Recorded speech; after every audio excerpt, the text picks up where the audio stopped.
contemplated a crime. She comes out of the sun in a silk dress, running like a watercolor in the rain. Don't bother asking for explanation. She'll just tell you that she came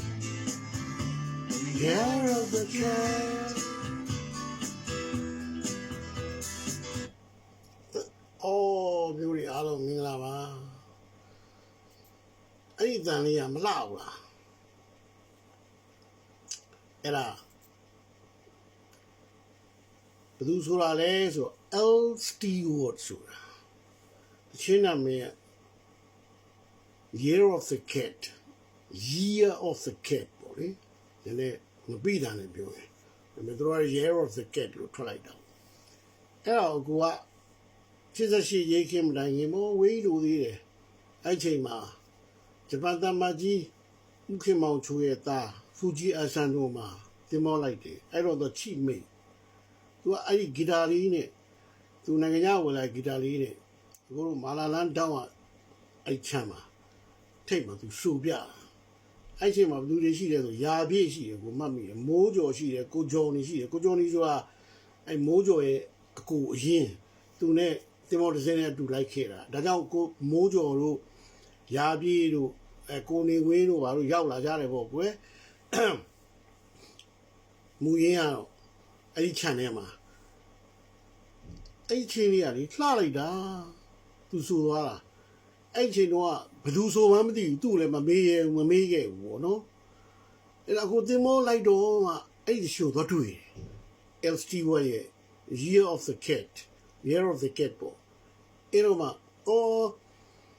Eddie, do, Jedu Dina, la, I the sham. အတန်ကချက်တည်ရှိတာစာသားတွေကလည်းတိတ်ကောင်းတယ်။ထားပါတော့မျိုးတွေအားလုံးမင်္ဂလာပါ။ပြောချင်တာမဟုတ်ပါဘူး။ပြောချင်တာတော့အခုစူရပူရဖြစ်နေတဲ့ကုန်းကောင်းပေါင်အကြောင်းပေါ့။ကောင်းပေါင်ပေါ့။ဒါလည်းအဲ့ဒါလည်းပြောချင်တာမဟုတ်ဘူး။ပြောချင်တာနောက်တစ်ခုကွာ။အဲ့ဒါနောက်မှဆက်ပြောမယ်သိရမလား။သူတို့ရဲ့ကောင်းပေါင်ကြီးကတော်တော်ဆိုးဆိုးဝါးဝါးနဲ့စတာထွက်มาတယ်။အများပြည်သူလူထုကလောင်ညပြောင်ကြတယ်ညီတယ်စိမ့်တယ်မဟုတ်ဘူးကဒီဘိုင်းမှာကြတော့ဟိုဗမာရာဇဝင်ကိုဓာတ်ထမ်းတုတ်ထမ်းပြီးတော့ပြောရတယ်ညင်းရတယ်လို့ပဲဇလန်းကြီးကအရှုပ်တွေကဟိုကုန်းပေါင်မင်းဆက်ဆိုတော့ကုန်းပေါင်မင်းဆက်17ဆက်ပေါ့ခွဲသူတို့ကတော့ကုန်းပေါင်မင်းဆက်17ဆက်ကိုသူတို့ကရိုက်မယ်အလောင်းမင်းတရားစတယ်ပေါ့အဲ့ဒီမှာနောင်တော်ကြီးမင်းမြေလူမင်းစင်ကူမင်းပေါင်းကားသားမမမိုးတော်ဘုရားဘာကြီးတော်သာပရိမိဘကမင်းမင်းတော်မင်းဒီပေါ်မင်း17ဆက်မှာကောင်းကောင်းကန်းကန်းဆိုတော့အလောင်းမင်းတရားရှိရဲ့နောင်တော်ကြီးမင်းကတော့မထင်မရှားပေါ့လေနောက်ဒုတိယသားတော်ဖြစ်တဲ့မြေလူမင်းပေါ့စင်ဖြူရှင်မင်းပေါ့နော်စင်ဖြူရှင်မင်းကအပြောမယ်ဆိုရင်တော့စင်ဖြူရှင်မင်းလက်ထက်မှာတော်တော်လို့ပြောမယ်တရုတ်က4ချိန်တိဝင်တိုက်တာကိုသူ့ခုခံကာကွယ်နိုင်ခဲ့တယ်တည်မလားအဲ့တော့ရှင်းရှင်းပြောရရင်မဆိုးလို့ပြောရမှာပေါ့နော်နောက်ပြီးတော့အာသံမဏိပူရကိုတက်ခိုက်နိုင်တယ်နောက်တစ်ချက်ကဘာလဲဆိုတော့ရိုးတွေကအယုချာသူတို့ရုပ်တရားတော့မဟုတ်ဘူးသူတို့ကတော့အယုချာလို့အဲ့ဒါကိုနိုင်အောင်တိုက်နိုင်တယ်ဆိုစင်ပြူရှင်မင်းကမှဟုတ်တုတ်လို့ပြောမယ်ဆိုရင်ပြောလို့ရသေးတယ်အဲ့ဒီမှာသိရမလားတကယ်ကတော့ဒုတိယသားတော်ကဟိုလောင်းမင်းတရားပြောခဲ့တယ်မလားကြီးစင်ငယ်တိုင်းညီကိုတွေနန်းတက်ပါသေးလို့လို့တော့သူကစဖောက်တာ तू စောက်သုံးမကြတဲ့အချက်ကစင်ဖြူရှင်မင်းရဲ့စောက်သုံးမကြတာအဲ့ဒီအချက်ပဲကွာသိရမလားမြေလူမင်းပေါ့နော်သူသားတွေညီကိုတွေကိုစုစုစည်းစည်းနဲ့လှုပ်ခဲ့မယ်ဆိုရင်တော့မှပဲတိုင်းပြည်အခုလိုဝရုံးသုံးကားဖြစ်ချင်မှာဖြစ်မယ်ပေါ့အစသဖြင့်ပေါ့နော်ပြောလို့ရတာပေါ့သူကတော့အဖေစကားဖခင်မီးတို့ရဲ့စကားကိုတွေ့ဖယ်ပြီးတော့ဖီဆန်ပြီးတော့သူ့သားကိုသူကလှုပ်ခန့်တယ်ဆိုတော့စင်ကူမင်းဆိုပြီးတော့သူ့နောက်မှာတက်လာတယ်ဒါပေမဲ့သူ့သားကိုလှုပ်လိုက်တော့မင်းခန့်လိုက်တော့ဘရင်ဖြစ်လာတယ်ဒါပေမဲ့စင်ကူမင်းကသူ့အမျိုးတွေရှိသွားတဲ့အချိန်မှာဟိုနောက်တော်ကြီးမင်းရဲ့သားဖြစ်တဲ့ဖောင်းကားသားမောင်ပေါ့သူကဖောင်းကားသားမြို့ဟိုဖောင်းကားမြို့စားလို့ဖောင်းကားသားမောင်ဆိုလို့ဖြစ်တာဟုတ်ကွာအဲ့တော့ဖောင်းကားသားမောင်ကသူ့ရဲ့စင်ကူမင်း အမျိုးတို့ရှိသွားလည်နေတဲ့အချိန်မှာခက်တီတီနဲ့အာနာသိမ့်ပြီးတော့ तू ကပြင်တက်ယူလိုက်တာဟုတ်ကွာသိရမလားဒါပေမဲ့ तू လည်းမခံရှာပါဘူး9ရက်ပဲခံတယ်9ရက်နေ့ကနေ17ရက်ဖေဖော်ဝါရီလ1980 9ရက်ပဲခံပြီး तू လည်းဂွမ်းသွားတယ်အဲ့တော့ဗမာရာဇဝင်မှာနတ်တဲ့အတူဆုံးမင်းဆိုပြီးတော့ဖောင်းကားသားမောင်မောင်ဒုတိယနတ်တဲ့အတူဆုံးဒေါက်တာမောင်မောင်ပေါ့ကိုသိရမလားအဲ့ဒီကနေပြီးတော့ဖြစ်တာကွာအဲ့ဒီကမှဘိုးတော်ဖျားပေါ့ပါကြီးတော်ပေါ့ပါညာပေါ့ဆိုတော့တာဝရီမင်းပေါ့တာဝရီမင်းလက်ထက်မှာတော့နာမတော်မယ်နုကိုသူ့ရဲ့မောင်ဟိုကောင်သူလဲစကိုင်းစားတဲ့မောင်အိုးအဲ့အကုန်သားဖို့ကွယ်အဲ့ပြီးတော့မှခုနပြောတဲ့ဗကံမင်းပါညာမင်းတို့မင်းဒီမောမင်းဖြစ်အဲ့တော့ပြောချင်တာဗမာရာဇဝင်ကိုရိုက်မယ်ဆိုရင်ဒီကုန်းကောင်မင်းဆက်ကိုဘာလို့ရိုက်ကြလဲယူရီးယားရိုက်လို့ငါတို့ကလိုက်ရိုက်ရတယ်အိဗယ်မရှိတာရေသူယူရီးယားရိုက်ချင်တာရိုက်ဖို့ကွာယူရီးယားကငါတို့ကနိုင်ပြီးသားပဲငါတို့ကဘာတွေရိုက်ပြနေအောင်ပါလေသိရပါယူရီးယားလောက်တိုင်းငါတို့ကဘာတွေလိုက်လုပ်ပြနေအောင်ပါလေဟုတ်မလားအိဗယ်မရှိတာကိုကယူရီးယားကိုငယ်တယ်ယူရီးယားအကိုစပြီးတော့1990ကျော်မှာယူရီးယားမြေနင်းတဲ့အခါမှာအကိုတို့ကတော့အင်္ဂလိပ်လိုနည်းနည်းပါးပါးတက်တာဗောတက်တော့သိရမှာ perfect တွေဝေကြည့်လိုက်တယ်ဘာလဲသိလားThailand is never colonized except Burma. Oh, really? What 90 ปีသားဗျာကွာဖေကောင်းနေကြလို့ရတာ1990ကျော်ကပြောချင်တာပါငါတို့လည်းဘယ်တော့မှကိုလိုနီမဖြစ်ခဲ့ဘူးလေဘယ်သူကိုလိုနီမှမဖြစ်ခဲ့ဘူးလေဒါပေမဲ့ဗမာကလွဲလို့လေတို့ကနိုင်နေပြီးသားဘာဖေကောင်းကြရပြကြလို့လေအခုလေဘာတွေလုံးပြနေကြလို့တို့မလိုပါဘူးသိရမလားအဲ့တော့ဘာကိုရိုက်ချင်တာရည်ရွယ်ချက်ကအခုဟိုတနတ်စားတွေပေါ့ကွာသိရမလားအဲဒီအနုပညာလောကသူကအနုပညာမစပ်ပအနုပညာအလူပညာသူများရှိကလူထားတဲ့ဟာတွေညာထားတဲ့လိန်ထားတဲ့ဟာတွေဟိုခိုးချထားတဲ့ဟာတွေဟိုဂီတနယ်ပဲလေအရှင်းရှင်းပြောရရင်ဘာမှအစစ်ရှိရမဟုတ်ဘူးအဲ့တော့ဘာကိုပြချင်တာပါလေနမတော်မေနုအကြောင်းဒါအောင်ဆန်းစုကြည်ကဒေါ်စုကတိုင်းပြည်ကိုရှုပ်ခဲ့လို့နမတော်မေနုလည်းရှုပ်ခဲ့ပါတယ်ဟဲ့လားဘာကြီးတော်ဘုရားရဲ့မိန်းမပေါ့ထမိန်လေးလွဲဟိုပါလေနန်းတော်ပေါ်ရောက်လာတော့ဘာကြီးတော်ကခက်တီတီနဲ့ယူလိုက်တယ်ပေါ့စကိုင်းမင်းပေါ့သိရမလားအဲ့ပေါ့ဘာကြီးတော့ယူလိုက်တယ်ပေါ့ယူလိုက်ရင်အဲ့ဒီကနေပြီးတော့ထမိန်မြင်နေတဲ့ဟိုကောင်းလေဘလောက်တနာကြတယ်ဆိုတော့သိရမလားအဲ့ဒါတော်ကောက်လိုက်တယ်သူကမင်းသွေးမင်းလည်းမဟုတ်ဘူးလေသိရမလားအဲ့ဒါနားမတော်ဘယ်သူကချဲတယ်ဘာညာကွိကွာပေါ့ကွယ်ဇာနန်းနေအဲ့တော့ဟုတ်ပါတယ်မင်းတို့မကောင်းပါဘူးဟိုဗမာပြည်ဒေါ်စုလည်းမကောင်းပါဘူးဒါလက်ခံတယ်လက်ခံတယ်အဲ့ဒါကလည်းမွေတာအဲ့တော့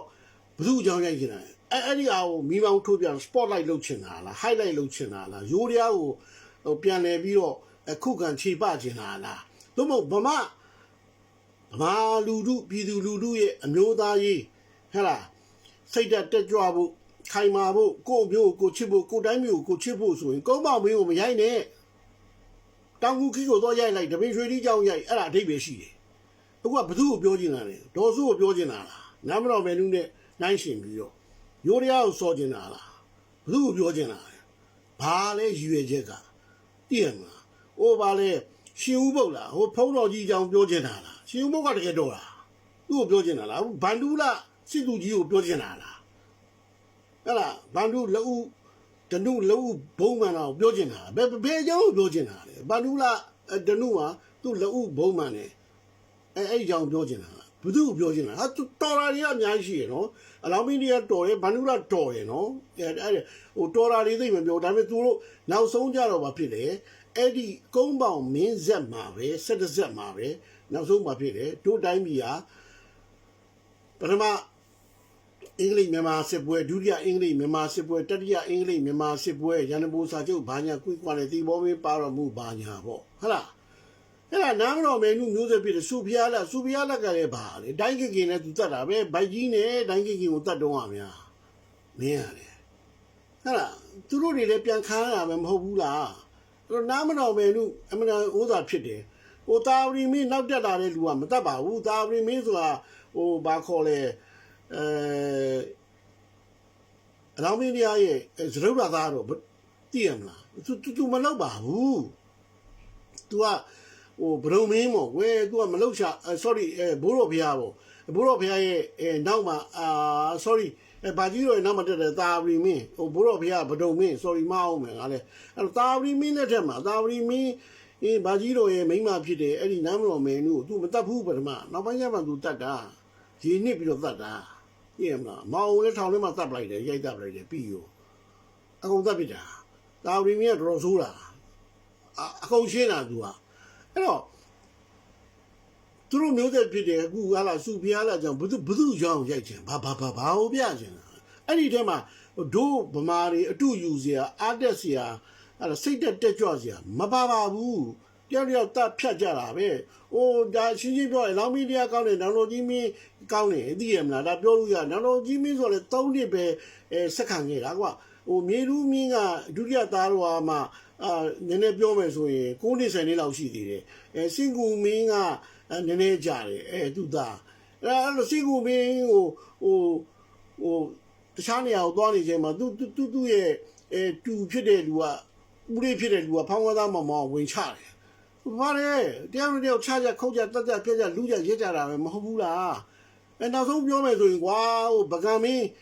အကိုဖြစ်တဲ့လူမင်းတို့မင်းရဆော်တာပဲဟုတ်တော့ဗကံမင်းသားဝီမင်းရဲ့သားလीကွယ်ဟုတ်ပြီလားနောက်တီဘောမင်းဆိုလဲကြောင်ကြားနေခေါ်ပြီးတော့ထည့်တာပဲသူကပြောနေတာကုန်းမောင်မင်းစက်ကဆောက်ကလေးကြီးပဲဒါပေမဲ့ကုန်းမောင်မင်းဆက်မှာတကယ်တော်တယ်လို့ပြောရင်နံပါတ်1အလောင်းမင်းတရားပြောလို့ရတယ်နံပါတ်2ဟိုစင်ပြူရှင်ပြောလို့ရတယ်ဒါပေမဲ့စင်ပြူရှင်ကအဖေစကားဖခင်မီးတော်စကားနားမတော်မီးနဲ့နားမတော်မင်းနဲ့ဟိုညီတော်ဟိုမပေးဘဲနဲ့ဟိုအမြင့်သားတင်တယ်အမြင့်သားမင်းသားတင်တယ်သိရမလားဘရုံမင်းအဲ့ဒီကောင်ကြောင်လေးထိုးထားတယ်ဘရုံအမြင့်သားလည်းဘာညာလို့သူတို့ဇလန်ကြီးရှုပ်နေရပဲကွာသိရမလားနောက်ဘရုံမင်းကတော်ကြာမှတက်ရတာဟိုကနောက်တစ်ဆက်မှတက်ရတာဆိုတော့ဘာလို့ယူရပြီးရိုက်ရှင်တာလဲအဲ့ဒီထဲမှာကောင်းတာဆိုလို့စိတ်ကိုဟိုစင်ပြူရှင်အကြောင်းရိုက်မယ်ဆိုရင်ရိုးရအောင်နိုင်ခဲ့တယ်တရုတ်ရဲ့၄ချိန်ကျူးကျော်စစ်ကိုခုခံနိုင်ခဲ့တယ်အာသာမဏိပူရာကိုပုံကန်တာကိုပြန်လည်တိုက်ခိုက်တွန်းလှန်နိုင်ခဲ့တယ်လို့စင်ပြူရှင်မင်းအကြောင်းရိုက်မယ်ဆိုရင်တောင်မှစင်ပြူမင်းပေါ့နော်မြေတူးမင်းအကြောင်းရိုက်မယ်ဆိုတော့1963 1986ကိုရိုက်မယ်ဆိုတော့ဟုတ်တုတ်ကွာကျန်တာတွေကတော့တိတ်မစွန်ပါဘူးကွာအဲ့တော့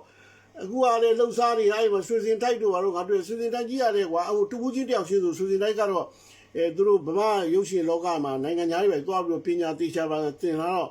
သူကထင်ကြီးစရာကောင်းပါလေဒါပေမဲ့အများနဲ့သူလည်းလှုပ်ရှားသူလည်းနိုင်ငံတော်ပုံစံနဲ့တည်းမှာထိတ်ဆုံးအောင်ပါတာဒီမိမကြီးတယ်ဒီပါသမကြီးကြည့်ရမလားအခုတည်းဆရာလုံးနေဒါလေသိမ့်ပေါင်း1000တသိန်းတရုတ်ကထောက်ပံ့နေဘာညာကြားရပဲ sorry ကြည့်မှာဆိုတော့ဘာလီလဲပေါ့ဘာလို့လုပ်ချင်တာလဲပေါ့အဲ့တော့ဆွေတိုင်းတို့လည်းအမှန်တော့ကွာဝင်နိုင်ကြတာပေါ့အဲ့ဒီမှာအမလေးဟိုဆွေတော်မျိုးတော်တွေဘရင်မျိုးတော်တွေလည်းထွက်လာလိုက်ကြတာမြတ်စွာဘုရားဘယ်ကြောင့်သူချောင်းချအကောင်းလေးလည်းမသိဘူးသူတဲပြီးတကယ်ကြီးရတာ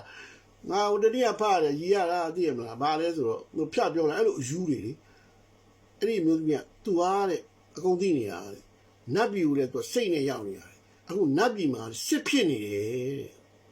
သတိထားကြရတယ်ဟာစောက်ပေါ်ရီစောက်ယူရီသူအဲ့ပြောတယ်စောက်ယူရီစောက်ပေါ်ရီငါဟိုအတန်ဖိုင်နားတောင်တဲ့လူတွေကတော့အစ်စ်မြင့်ပါလေလို့ယူဆထားပါတယ်ဒါတော့တိတ်မပြောရဘူးရှော့ပြောရတယ်အဲ့တော့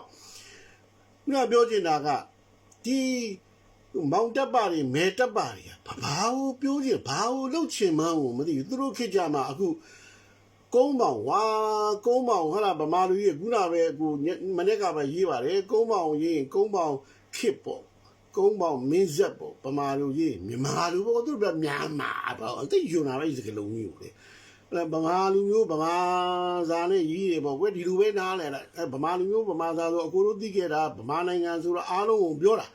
ဟိုမြန်မာလို့ပြောရင်ဒါတူတယောက်တည်းတစုတည်းကိုပြောတာအခုကမင်းတို့ကကြတော့မြန်မာလို့ပြောရင်အားလုံးကိုပြောတာဗမာလို့ပြောရင်တခုတည်းကိုပြောတာဖြစ်ကိုရှုပ်ကိုအဲ့ဒါလေနာဝတာခေတ်ကအခုပြောတဲ့ဘာမှကိုမြန်မာပြောင်းလိုက်တဲ့စောက်ကလေးတွေကနေစတာတော့ထားပါတော့အခုသူမားတဲ့အမကပါလဲဆိုတော့ဟိုနားမတော်မယ်နူကိုလမ်းမတော်မယ်နူကိုရေးကြဘယ်သူရေးရတယ်တော့မသိဘူးသူတို့တိုင်းဝိုင်းတွေကပဲရေးတာပဲတည်ရမလားရေးတော့ထွက်လာတယ်လမ်းမတော်ဖို့တုံနဲ့လမ်းမတော်မယ်နူကမောင်နှမတွေလားတော့မေးကုန်ဟောတည်ရမလားအခုနောက်တစ်ခါဒုတိယမကပါလဲဆိုတော့ ကုန်းမောင်ကိုကုန်းမောင်လို့ပဲရေးပါအဲ့ကုန်းမောင်ခေဗမာလိုရေးတဲ့အခါမှာကုန်းမောင်မင်းဆက်ရေးလက်ခံပါတယ်အခုကသူတို့ရေးလိုက်တဲ့အခါပြဿနာဘာဖြစ်နေဆိုဂေါ်ယာလို့ဆိုဂေါ်ယာလို့ဆိုတော့ပြောမယ်ဂေါ်ယာဆိုတော့ဂေါ်ယာစစ်သားတွေကိုကြီးဆဲပြီးတော့ဗြိတိရှတို့တဲ့ဂေါ်ယာစစ်သားတွေပေါ့အဲ့တော့ဂေါ်ယာဆိုတော့ဘိုးလိုပြောတာပေါ့ကွာအင်္ဂလိပ်လိုကလားတွေကိုဂေါ်ယာခေါ်တာဟုတ်ပါတို့ဗမာအိန္ဒိယနေတစ်စစ်အုပ်ချုပ်တာဗြိတိရှကတိုက်ရိုက်အုပ်ချုပ်တာမဟုတ်ဘူးနော်ဗမာကိုဘလောက်သူဆော်ထားလဲဆိုရင်ဗြိတိရှတိုက်ရိုက်မအုပ်ချုပ်အိန္ဒိယဘယင်ကနေတစ်စစ်အုပ်ချုပ်တယ်အဲကြောင့်တို့စကားဗမာပြည်မှာတက်ခဲ့တယ်အဲ့ဒီအချိန်တော့စကားတွေကိုBritish English မဟုတ်ဘူးကွာအဲ့ပါလေ Indian English လို့ခေါ်တယ် Goya English ကွာအိန္ဒိယတို့ Goya လို့ခေါ်တယ်ဘိုးလိုပေါ့ကွာအင်္ဂလိပ်လိုပေါ့ကွာဒါမင်းတို့နားလည်အောင်ပြောလိုက်အဲ့တော့သူတို့ခေတ်ကြမှာသူတို့ကဘာလုပ်လဲဆိုတော့ကုန်းပေါင်ကိုဘယ်လိုပေါင်းလဲဆို KONG ကုန်း BAUNG ပေါင်းဟာအဲ့ KUNG ကုန်းမှမထွက်တာကြီး KUNG ဆိုကောင်ထွက်မှာဟောင်ကောင်ကင်းကောင်ထွက်ကြည့်လေဘယ်လိုမှကုန်းမထွက်ဘူးလေကောင်လို့ထွက်မယ်ကောင်းလို့ထွက်မယ်ကွာနည်းနည်းအတန်ဖိချလိုက်ရင်ဟုတ်ပြီလားအဲ့တော့အင်္ဂလိပ်ကအင်မတန်စနစ်ကြတယ်သူကရေးခဲ့တယ် KONBAUNG ကုန်းပေါင် Dynasty ကုန်းပေါင်မင်းဆက်အဲ့တော့မင်းတို့က KONG BAUNG နဲ့ပေါင်းတော့ကောင်ပေါင်တို့မကောင်းပေါင် Dynasty မင်းဆက်ကောင်းပေါင်ကောင်းရင်ပေါင်ရတယ်ဘောနော်အပေါင်ရရောက်တယ်ပေါ့ဆိုတော့မင်းတို့ကစလာတွေကတာတွက်တွေကမားနေပြီသိရမလားအဲ့တော့ KONE ကုန်းဖင်ကုန်းတာကုန်းလိုက်ဖင်ကုန်းတာမပြောချင်လို့မပြောချင်လည်းဖင်ကုန်းရှိကိုမနေနဲ့ဖင်ဘူးတော့ထောင်ရှိကိုလိုက်တယ်ကုန်းတာပဲလေအဲ့ဒီလိုမင်းတို့သွားပြီးတော့ကုန်းတာမှာအဲ့ဒါကထင်းထင်းရှားရှားပုံပြီးတော့ဖုံးပြီးတော့ထားတဲ့ဥစ္စာကုန်းတာမှာပေါ်ဆိုတော့မင်းတို့ကုန်းတာအခုကြာမှာအဲ့တော့အင်္ဂလိပ်တွေကတကဘာလုံးသိနေတာသူတို့မှတ်တမ်းတွေတင်ခဲ့တာကြောင်တို့ကြောင်များအစသူတို့သိခဲ့တာဒီကဘာမှာမင်းတို့မသိရကျိုးနေအများကြီးငါတင်မောသားဘုရားငါကြောင့်ဟာဒါလည်းအင်္ဂလိပ်တင်တာဟိုကလည်းအင်္ဂလိပ်တင်ဟိုကလည်းအကုန်အင်္ဂလိပ်တင်တာအဲ့သူ့လိုသိနေတာလည်းမဟုတ်သူစောက်ပြစ်လည်းမရှိဘူးအဲ့တော့မင်းကအင်္ဂလိပ်စကားကိုသွားပြီးတော့သူတို့မှတ်တမ်းတင်ခဲ့တဲ့ဟဲ့လား KOBAUNG ကုန်းပေါင် Dynasty ကိုမင်းကကောင်းပေါင်ကောင်းရင်ပေါင်ဆိုင်ကိုရောက်တော့ပေါင်ဆုံးတရုတ်နဲ့ပေါင်တရုတ်ကလည်းပေါင်ဆုံးဖြစ်ကုန်အဲ့တော့အခုပြောပါလေဘာမှကိုအခုတို့ကမြန်မာလို့ပြောပါတယ်အဲ့ဒါကိုအတင်းကြီးမြန်မာ MYANM မြန်မာပြီးတော့မှခွင်းစားကွင်းနဲ့မြန်မာရုံစရာကြီးပါအဲ့ဒါတွေလေအဲ့တော့တရုတ်ပြည်ကိုဘိုးလိုရေးတဲ့အခါ China လို့ရေးပါတယ်ဟဲ့လားဘိုးလိုရေးရင် China တကဘာလုံးရေးတယ်ဒါပေမဲ့တရုတ်လူမျိုးတရုတ်တရားတရုတ်နိုင်ငံမှာသူတို့နိုင်ငံကိုသူတို့ရှုံးဝါလို့ခေါ်ကြပါတယ်ကြီးကြတယ်ဖတ်ကြပါတယ်ရှုံးဝါတော့ရှုံးဝါဟဲ့လားဆွီဒင်ကိုအင်္ဂလိပ်လို SWEDN ဆွီဒင်လို့ပေါက်ပါတယ်တကဘာလုံးကအတိမပြူပါတယ်ဒါပေမဲ့အခုဆွီဒင်နိုင်ငံသားကြီးပါကွယ်ဆွီဒင်မှာ26နှစ်ပေါ့အားလုံးစုစုပေါင်းပေါင်းမယ်ဒါအပြင်ထွက်တာတွေမပြောနဲ့ပေါ့ဆွီဒင်ကိုမင်းသွားလိုက်ဆွီဒင်လို့ပြောရင်အင်္ဂလိပ်လိုပြောတာစဗာရီယာဆိုတာဒီ SVRE ဆိုတော့အခုတို့ဒီဆွီဒင်စကားနဲ့ဆို SVAREJA လို့ပေါင်းတယ်အတန်ရက်တွေကဒီဂျာမန်မှာလဲအာဘာစာစီဒီပေါ့ကွာအဲ့လိုသွားတာပေါ့ကွာသူတို့တွေ OBCD ကိုပေါ့ဆိုတော့စဗာရီယာလို့ပြောမှအခုတို့ပြောရင်ဘယ်ရလာလဲဆိုစဗာရီယာအော်ဒူအခုစဗာရီယာတော့မောင်မင်းနဲ့ဆွေနိုင်ငံသားဟိုအခုထိုင်းနိုင်ငံဟိုမှာကလပ်တစ်ခုသွားတော့အဲ့ဒီမှာဆွေလူမျိုးတယောက်နဲ့တွေ့တော့ तू ကကိုပြောတာငါလည်းစဗာရီယာဆို तू ကလည်းကောင်းပြီဒီစဗာရီယာလားငါတော့မယုံလို့ ID ကတ်တောင်းသေးတယ်ငါထုတ်ပြသေးတယ်အဲ့မြို့တစ်မြို့မှာ Savaria လို့ပဲပြောတယ် Sweden လို့မပြောဘူး Sweden လို့ပြောမယ် Swedish language ပြောအဲ့တော့အခု German ရောက်တော့ German ကနေကသူတို့ကိုသူတို့ German လို့ပြောတာမှမဟုတ်တာ Deutsch လို့ပြောတာသူတို့နိုင်ငံကို Deutschland လို့ပြောတာ Deutschland လို့ Deutschland လို့အဲ့လိုခေါ်ကြတယ်အဲ့တော့သူများနိုင်ငံနေတယ်သူတို့နိုင်ငံကိုသူတို့ဘာသာစကားနဲ့ပြောတာပဲဒါပေမဲ့ကဘာကိုအတိပေးတဲ့ခါမှာကဘာကအတိမှတ်ပြုထားတဲ့ခါမှာကြတော့အင်္ဂလိပ်လိုပဲအတိမှတ်ပြုကြတာပေါ့အဲ့တော့တရုတ်ကလည်းသူ့နိုင်ငံကိုသူ China လို့မရေးပဲနဲ့ခက်တည်းတရုတ်ကအင်အားကြီးနိုင်ငံပဲသူရှိုးဝါလို့ရေးလို့ရတာပေါ့ဘာလို့သူမြည်လဲဘာမှမထူဘာမှလည်းဒိဗယ်မရှိဘူးအလုပ်တွေလည်းရှုပ်ပဲဟဲ့လား China လို့မှတ်ပုံတင်ခဲ့တာဒီအားလုံးကိုပြန်ပြင်ရမယ်ဥဘာမှနေမြန်မာပြောင်းလိုက်တဲ့အကုန်ရှုပ်သွားတာဒီအများကြီးပြောရရင်အများကြီးပဲတချို့ကလည်းငါမှတ်မိတချို့ကလည်းမဟုတ်ကွာလေကိစ္စနဲ့ပတ်သက်ပြီးလေချောင်းလိုက်နေအကုန်ရှုပ်ကုန်တယ်သိရမှာBurma Airways ကမြန်မာ Airways ပဲဖြစ်ကုန် registration တွေမှာကမ္ဘာလေဆိပ်တွေမှာအကုန်ပြဿနာတက်ကုန်တာလေအများကြီးပဲအခုတည်းကလည်းဗမာမြန်မာဆိုတော့ဘာမှမသိဘူးမကွဲဘူးဖြစ်နေအဲ့တော့ဘာဖြစ်လို့အဲ့ဒါတွေကိုအကိုတို့ကလောက်ကြရမှာတော့အတိတ်ပဲလည်းမရှိဘူးလေအဲ့တော့မင်းကကုန်းမောင်ကိုအင်္ဂလိပ်တွေရေးလို့ပဲ KOBAUNG ကုန်းမောင် dynasty ပဲရေးတယ်မင်းဘာမှဖိန်ရပြီးတော့ကောင်းပေါင်လို့မင်းရေးတဲ့အကြောင်းဘာမှမရှိဘူးမင်းတို့စောက်ပေးလို့တွေဘာမှလည်းမတတ်ဘူးလေမင်းတို့ရုပ်ရှင်သိန်းပေါင်း1000 3000မပြောနဲ့အခုစတာထွက်တယ်ပါမင်းတို့စလုံးပေါင်းတော့မအောင်မပေါင်းတတ်ဘူးလမ်းမတော်မယ်နုရေးလို့ရေးကောင်းပေါင်ရေးလို့ရေးတယ်မင်းတို့ကစောက်ကလွယ်တွေကြည့်ရမလားလူတက်ကြီးတွေလုံနေရတာဟုတ်တယ်လည်းမဟုတ်ဘူးအဲ့ဒါမင်းတို့ရိုက်လို့လည်းမင်းတို့ငါပြောတော့ရှင်းရှင်းလေးနှိမ်ပြောတယ်ပြောတယ်နှိမ်ပြောတာဟိုကမ္ဘောဒီးယားတော့မမျိုးငါမှန်တိုင်းပြောရင်ဟိုကြည့်ရမလားထားပါတော့ဝေးဦးလို့ပါတော့ဝေးသွားတယ်ငါတို့သိခဲ့တဲ့ကြော်ဟင်းတို့ညွန့်ဝင်းတို့ခေရဲ့ကြော်ဟင်းသိပြီးတဲ့နောက်ပိုင်းဗမာအမှုပညာလောကကျော်အလကားပြတ်သွားတယ်ကြော်ဟင်းကမှနည်းနည်းပါးခုခံလေးလုတ်ပေးသွားသေးတယ်ဘာပဲပြောသိရမလားဟာဟိုအနေနဲ့အများလူသိတယ်ကဘာမကြော်ရင်တော့ဗမာတော့ကြော်သေးတယ်အတိတ်ပဲလည်းရှိသေးတယ်ကြော်ဟင်းတေဆုံးပြီးနောက်ပိုင်းမှာဗမာရုပ်ရှင်အမှုပညာလောကဘာညာဆိုဘာမှမရှိတော့ဘူးစားလိဆိုင်သိပြီးမရှိတော့ဘူးဒီရလောကအခုဦးသိန်းနိုင်ကြီးခံနေတာသိန်းတန်မြန်မာပြည်ဟုတ်ပါဘူးသိန်းတန်ကွင်းစားကွင်းပိတ်တဖုတ်သားကြီးခံနေလို့ဟုတ်ပြီလားဒါပေမဲ့တော့ original တွေတဲ့ကိုဘာသာပြန်နေများတဲ့အတွက်ဒါလည်းကောင်းတယ်လို့ပြောလို့ရပါတယ် original ဗမာတန်တွေသူဆိုခဲ့တာအများကြီးပါပဲဒါပေမဲ့တော့တဖုတ်သွားသားလိုက်တယ်ဟိုရုပ်ဆိုးမကြီးနဲ့အဲ့မှာရှုပ်ကုန်တာသူကကိုသားနိုင်လို့ဘာလို့ကိုသားနိုင်လို့မပလဲလို့ဆိုအခုကမပလဲမနေ့ရလားတနေ့ရလားဒီနေ့လားမသိပါဘူး89နှစ်မြောက်အမှန်တော့ပါတယ်အမှန်တက်ပါတယ်ဒါပေမဲ့သူတို့ copy ရတယ်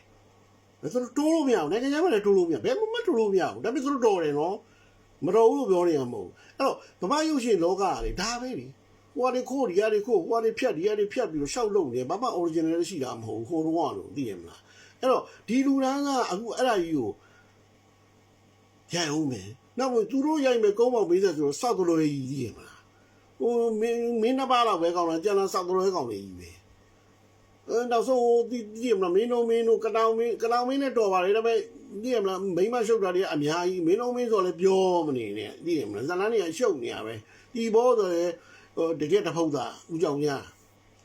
စောက်ဘောဒီအကြောင်းဘာလို့ရိုက်ပါလဲဟုတ်ပြီလားဟဲ24နှစ်မရှိတော့ပြောတော့ sorry အဲ့ဒါပြောချင်တာမဟုတ်ဘူးနောက်ပြောချင်တာကဘာလဲဆိုတော့ဦးတနေ့ကအဲ့ဒီဥက္ကာမင်းမောင်6ရေးကြောင်းပြောနေတယ်ဟောသူတို့ကမျိုးရိုးကပါလာတာဟောသူတို့ genetic ကတော့မရတာကွာမရတော့သိရမလားသူတို့ကဘလို့မှရှောင်လွဲလို့မရတဲ့ဝစ်ပေါ့ကွယ်ဒါလည်းဝိနာကနာရီလို့ပြောလို့ရတာပေါ့သိရမလားဒါပေမဲ့ဒီကောင်လေးတော်ပါတယ်မတော်တာလည်းမရှိဘူးသူတရားတွေခုခံပြီးတော့တိုက်တယ်ခိုက်တယ်ဘာညာသူအချောက်လို့မပြောနဲ့ယောက်ျားလိုပဲပြောစီနေတာအဲ့ဒါပြောပြီးသိမကြောက်တိုက်ဆိုင်ပဲ तू ကနောက်ဝင်တယ်လို့လုပ်ပြီးတော့ तू ကယောက်ျားလိုအာညာဘာညာကျင်းတယ် तू ဆိုဟုတ်တာမဟုတ်တာပတ်တာချိန်တာချိန်မချိန်တာပတ်တာဟုတ်ဒါပေမဲ့အဲ့လိုပြောတာအကူကြိုက်တယ်သိရမလားအဲ့ဒါအကူကဘာစဉ်းစားမိလဲအော်သူတို့တွေရာလို့မျိုးရိုးဗီဇ genetic မှာတဲ့ကိုကပါလာကြတော့ရှေ့ဘဝအတိတ်ကုသိုလ်ကံလို့ပြောမယ်ဆိုရင်လည်းအဲ့ဒီအတိတ်ကုသိုလ်ကံရဲ့မကောင်းမှုတွေပါတော့ဒီဘဝမှာဖင်ခံဟိုဟာဆောက်ပါတယ်ဘဝတွေရောက်ကြရတယ်ပိတ်တာလိုပဲပါဇက်မပါတော့မစားနိုင်ချဘူးပြည့်မှာအစားကောက်ပါဇက်လေးစိနဲ့ဆောက်တော့ရတယ်သူများသသွေးတွေချီးတွေကိုအဲ့လိုဘဝတွေသူရောက်တာဒါဝိနာကန္နာပဲအခုကခံမှန်းမိတယ်အဲ့တော့အခုဘဝမှာတကယ်အဲ့တော့အာရှမှာတော်တော်နာမည်ကြီးတဲ့တင်မောသားကြီးကိုအခုဟိုအရင်တော့ပြောဦးတယ်အခုလူတွေမသိမှဆိုလို့ဓာတ်ပြောမယ် သူနဲ့တင်မောတစ်စင်းမှာစုံတယ်စုံတော့အခုကသူ့အကြောင်းသိတယ်အဲ့ဒီကုမ္ပဏီမှာအခုကတင်မောကုမ္ပဏီမှာအခုကပထမဆုံးလိုက်တဲ့ဗမာလူမျိုးသူကတတိယအခေါက်လောက်မှာသူပါလာတာဒုတိယတင်မောမှာသူပါလာတာကွာဒုတိယတင်မောထင်တယ်ပါလာတော့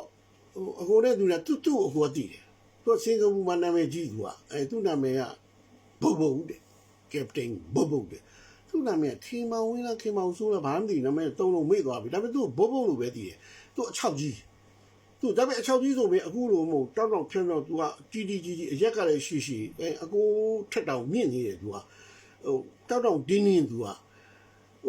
အပြင်မှာသူတို့ပဲနှွဲ့လာပဲမရှိဘူးဘုတ်ကအရက်နာမည်ကြီးတာအရက်နာမည်ကြီးဆိုသူ့စင်ကာပူမှာအခုစန်ထိုင်းမရီမို့ယူရီးယားပထမဆုံးလိုက်တဲ့သင်္ဘော company ပေါ့စန်ထိုင်းမှာလိုက်တော့သူနဲ့စင်ကာပူကစုံဘူးလေဘုတ်ပဲတဲ့ကက်ပတင်ဘုတ်တဲ့ဘုတ်ဆိုလဲဘုတ်ပေါ့နှုတ်ဆက်ဒါတော့ပဲမသိဘူးသူဒါပေမဲ့နောက်ပိုင်းမှာသူတေချာသိတယ်အခုသင်္ဘောပေါ့အဲ့ဒီ GP ပေါ့သို့မဟုတ် GC ပေါ့ Great Circle ပေါ့သို့မဟုတ် Precious Shipping Line ပေါ့အခုတလောကအီရန်ကပြစ်လိုက်လို့ပောက်သွားတဲ့မာယူနီနာရီရဲ့ company ပေါ့နော်အဲ့ဒီ Indian company ပါဒါပေမဲ့သူတို့ကပြည်နိုင်ငံသားခံရတယ်အဲ့ဒီတထေးကြီးရဲ့တမီလာနဲ့အခုစက်ခံတယ်ဒါပေမဲ့အဲ့မှာ share ပါဝင်တဲ့ညီကိုနှစ်ယောက်ရှိတယ် Twin Brothers သူတို့ကအခုရမ်းခင်တာသူတို့ရောက်ကိုအဲ့ဒီ company ရောက်တော့သူတို့ပါဝါတွေအာဏာတွေပါတယ်အခုရောက်တော့အခုကယ်ပီယာစာဩစတြေးလျမှာအခုပထမဆုံး join တော့အောက်ဆင်းလို့ game ဝင်ရတယ်အခုလက်ကိတ်ကြီးလာဆွဲပြီးတယ်ဒီကောင်တင်တာကအခုဒီအာရို department အောက်မှာက chief cook တို့ waiter တို့ရှိတော့ဒီကောင်လေးတင်တာဘယ်ဟုတ်မလဲတော့ captain ဖြစ်နေအဲ့ဒါ captain မိမမီကလည်းထောင်မောထားသူကလည်းအမြဲတမ်းပဲအခု chief engineer မိမသူကလည်းအခုအခန်းထဲမှာအမြဲတမ်းရှိတယ်အခုရုံးခန်းပြောတာအခုအိတ်ခန်းမဟုတ်ရုံးခန်းနဲ့အိတ်ခန်းအခုအာရိုရုံးခန်းကြီးအကြီးပဲအဲ့ဒီမှာသူလာပြီးစကားပြောတယ် captain နဲ့လွတ်ထားတယ် chief engineer လွတ်တာသူက chief engineer မိမပါ chief engineer ရဲ့မိမပါတယ် captain မိမပါတယ်နောက်တော့ second engineer လားမသိဘူးအဲ့သူမိမတော့ပါတယ်ခလေးကတယောက်ပါတယ် chief engineer ရဲ့မိမနဲ့သမီးနဲ့ပါတယ်captain ရဲ့မိမမီကတော့မပါဘူးမီကအရန်ကိုဖားရစကားပြော captain ကလည်းအရန်ဖားရပါနောက်တော့မှသိတယ်ငါဒီတထေးတွေနဲ့သိလို့သူတို့ကကြောက်တယ်ငါဘာမဟုတ်ဘူးဒီတထေးတွေလည်းအဲ့ဒီစတန်ပိုင်းတော့ကြောက်ပါဖိစတန်ကြီးရောက်ဖိစတန်ဆိုတာအဲ့ဒီဘေယောင်းရင်ကိုရိုက်ခဲ့တဲ့ဓာတ်ပုံဆရာသူ့ကြောင့်ကိုကသိရမှာသူနဲ့ပွဲတက်ရင်းနဲ့သူတို့နဲ့ခင်ရင်းနဲ့သိသွားထားပါတော့အဲ့ကြောင့်ပြောချင်တာမဟုတ်အဲ့တော့ဒီဘုတ်ကဟဲ့လားစင်ကာပူမှာပုတ်ကက်ပတင်တွေလုပ်ခဲ့တယ်ဘရူနိုင်းဘီရဲ့ yacht boat ပေါ်ရွှေတင်မောတွေသူမောင်းခဲ့တယ်ဘာညာခွိကွာပေါ့ကက်ပတင်တွေမှာသူပါတယ်ပေါ့နာမည်ကြီးပေါ့အဲ့ဒါကိုတင်မောကိုသူရောက်လာအဲ့တော့1994 95ပေါ့နော်အဲ့ဒီအချိန်မှာနပွန်နာရီထင်တယ်အဲ့ဒီတင်မောပေါ့သူရောက်လာအကိုတို့ကအမေရိကပြဂျပန်ရောက်ဘာညာပေါ့အဲ့မှာတင်မောရဲ့ drifting လုပ်တာသူပနားမားမှာလားမသိသူတက်လာပနားမားကဲနေမှာသူတက်လာတယ်ဟုတ်တယ်ပနားမားမှာထင်တယ်အဲ့သူတက်လာတော့သူဟာဘိုးဘလို့ပြလာလဲဆိုသူကလေမောင်ရဲသူကအခုမောင်လို့ပဲကွာမောင်ရဲပြောမနေပါနဲ့တော့အေးထားပါတော့ပြောမနေတော့မပြောနဲ့အဲ့ဒါဘိုးကိုအခုကဘိုးကြောင်ကောင်းသိတယ်ကောင်းသိတော့ဘိုးဘလို့အခြေအနေပဲဖြစ်ဖြစ်ဒီကုမ္ပဏီကကျွန်တော်ကအရင်စတက်တာလည်းဖြစ်တယ်စီနီယာလည်းဖြစ်တယ်ဒါဗမာလူမျိုးပထမဆုံးလည်းဖြစ်တယ်ဘိုးကတတိယလားသရုပ်ထားတာမသိဘူးအဲ့တော့ဘိုးအပြင်မှာဘိုးလှုပ်ချင်တာလှုပ်လိုက်တင်မောကတော့မလုံနဲ့တော့ဘို့အခုကသူ့ပြောမင်းဒီဘာလုပ်ဆရာလူတွေမောနေတယ်ဘာဒါတွေဘာမှလုပ်ဆရာမလိုပါဘူးတဲ့အခုပြောသူအတိတ်ပဲနားတယ်အခုတည်းလည်းတကြီးရယ်ကိုယ်စိတ်ချယုံကြည်စွာပေါ့အဲ့ဒါတင်မောကြီးက drifting လုပ်နေတာ drifting ဆိုတာ Atlantic Ocean ထဲမှာအခု drifting လုပ်နေတယ်ပြီးတော့ drifting ဆိုတာဘာလဲဆိုတော့ဘယ်ကိုသွားမလဲဆိုတဲ့ destination ကိုအခုကမရသေးဘူးဘယ်ပို့သွားတော်တော်လေး message ကဝင်လာ Brazil ကိုသွားတော်တော်လေး Japan သွားတော်တော်လေးဟို Japan နဲ့သွားခိုင်းရင်ကို okay fine သဘောကျတယ်ဘာကြောင့်လဲ Japan သွားယူရီးယားပြန်ရောက်မယ်စင်ကိုရောက်မယ်ပြီးရင်အနည်းဆုံးတော့အာရှရောက်မယ်အဲ့တော့ဟို Brazil တို့ဘာလို့ညာတို့သွားရင်ဟာတောင်အာဖရိကတို့ဟိုတောင်အမေရိကတိုက်တို့ဟာတိတ်ဝေးရင်သွားကြည့်နေမှာအဲ့ဒါနဲ့နောက်ဆုံး decision သူကချလိုက်တယ် final message မှာ ဟိုအာရိုဆိုတာကြည့်ရမလားအဲ့ဒီရှင်တော့အာရိုဆိုဒီတာဒီနဲ့သွားနေတာလေ Morse code နဲ့သွားတာ Marconi code လို့ခေါ်တယ်ကြည့်ရမလားဟိုdata ဟိုဒီဆိုတော့ S ကိုပြောတာဒါဆိုတော့ O ပြောတာဒီဆိုတော့ S ကိုပြော SOS ဆိုတော့ save hour ဆိုပေါ့ဥပမာအခုနာမည်ကို Andrew ဆိုပေါ့မယ်ဆို data ဒါဒီဆိုတော့ဒီ data ဆိုတော့E ဆိုတော့ did ပြီးတော့မှ data dots နဲ့ dash လို့လည်းပြောလို့ရ dot နဲ့ dash လို့လည်းပြောလို့ရတယ် did နဲ့ da လို့လည်းပြောလို့ရ did နဲ့ da ဆိုတော့တိတ်မလောက် dot နဲ့ dash လို့ပြောတယ်အဲ့တော့ Andrew ဆိုတာဒီလိုပေါင်းပြီးတော့ SOE ဆိုကြတော့ didဆိုတော့ S O ကြတော့ဒါဆို O did တစ်ချက်တည်းက E အဲ့တော့အကိုတို့ကအဲ့ဓာတွေကိုအခုဒီမှတ်မိတယ်ဘာသလုံးသင်လာတာဟုတ်ဒီနေ့လေးမို့သင်လာတာဟုတ်ဥပပါအကြောင်းသုံးသလန်းအကြောင်းဘာအကြောင်းညာအကြောင်းဆရာစောရန်ကြီးဆရာဦးခင်မောင်ဝင်းဒါအခုအာရုံလောကလူတွေအကုန်သိတယ်ဆရာဦးအကုန်လုံးသိတယ်အကိုတို့ကမိခဲ့ပြီအဲ့တော့အခုနှစ်ပေါင်း40ကြာတော့မမေ့ဘူးအခုရခံအခုပြန်ပြီးဖမ်းနိုင်အဲ့ဒါတွေကိုဒိုနေလို့လိုက်ဖမ်းတာအဲ့တော့ frequency change စက်ကြီးတွေဘာကြီးညာကြီးဘောကွာတယ်ပြောအများကြီးအဲ့တော့အခုကသတင်းဆိုသိတယ်ဒါပေမဲ့ Inmarsat C အဲ့တော့ International Maritime Satellite C ပေါ့နော်အဲ့ဒါလည်းတက်ထားတယ်ကွန်ပျူတာစပေါ်ကစားတိုရှိပါလေ95 window မပေါ်သေးဘူးကျန်တာလေ95 window တော့မပေါ်သေးဘူးဆိုတော့မင်းတို့စဉ်းစားကြည့်ကျန်တာတွေပေါ်ဖို့အဝေးလို့သေးတယ်အဲ့ဒါ program လေးတစ်ခုသွင်းတာဒီ Inmarsat C မှာဒါပေမဲ့သိရမလားစိတ်မချဘူးဆိုရင်အဲ့ဒီ WD လို့ခေါ်တယ် wireless telegraphy ဆိုခုနပြောတဲ့ dot နဲ့ dash နဲ့တွားတဲ့ဟာနဲ့လည်းဖမ်းတယ်သို့မဟုတ်ဒီနေ့နီးRT နဲ့ပြောတယ် RT ဆိုတာ radio telephony ခုနပြောတဲ့ WT ဆိုတာ wireless telegraphy ကိုပြောတာ wireless telegraphy မိုင်းထောင်ချီသွားတယ် radio telephony ကြတော့နည်းနည်းမိုင်းနည်းနည်းအနည်းပဲရတယ်ဥပမာ Singapore radio this is Hotel California Charlie ဘာညာပေါ့ကြည့်မလားကိုရဲ့ call sign ကိုပြောလိုက်ဟာ this is Singapore radio I have a one message for you okay အဲ့ဒီမှာသူ okay လို့ go ahead လို့ပြော over လို့ပြောလိုက်လွှတ်လိုက်ရတယ်သူကင်ထားရတယ်သူဖိထားရတယ်ဟာ this is HYRC ပေါ့ဟိုမှာ HYR ဆိုတာဟိုဘာခေါ်လဲဆိုတော့ Rangoon radio ပြောတာအဲ့တော့ HYR လို့ဆိုရန်ကုန်ကradio officer များကိုပြောတာပေါ့နော်အဲ့တော့အခုတင်မောက call sign က HYTC ဖြစ်မယ်ဆိုရင် Hotel Yankee Tango Charlie Singapore radio how do you read me this is Hotel Tango Charlie ဘာညာ online okay over လို့ပြောလိုက်ရတယ်အဲ့တော့မှဟိုကthis is Singapore radio loud and clear 7/10ခုနှစ်နဲ့30မှာခုနှစ်ရမှာအဲ့တော့ I have a message for you message တစ်စောင်ရှိအဲ့တော့ message ကို तू ကရွတ်တဲ့အခါမှာခုနပြောတဲ့ radio telephony ဆို phonetic လို့ခေါ်တယ် phonetic နဲ့ရွတ်တယ် A ဆိုရင် alpha B ဆိုရင် bravo C ဆိုရင် charlie D ဆိုရင် delta အဲ့တော့ ABCD ကိုအဲ့တိုင်းရွတ်သွားတယ်ပြီးတော့ကဏ္ဍနေကြတော့1 2 3 0ပြန်ရွတ်လိုက်မရဘူးလေးလိုင်းอ่ะအဲ့တော့ကြည်လင်ဖြတ်တောင်း तू ကရွတ်ရတယ်ဥပမာမင်းက port number 1 2ကိုမင်းကကမယ်လို့ပြောရင်1နဲ့2ကိုပြောတဲ့အခါမှာ तू က una 1 biso 2အဲ့လိုပြောရတယ်အခုတော့ကြားရတဲ့သိတယ်port number 1 2လို့ပြောရင်မင်းကမတဲ့1လား2လား3လား4လားဖြစ်နေမယ်အဲ့လိုပဲ Morse ကုန်းနေရတဲ့ခါမှာလဲ1ဆိုဒီဆို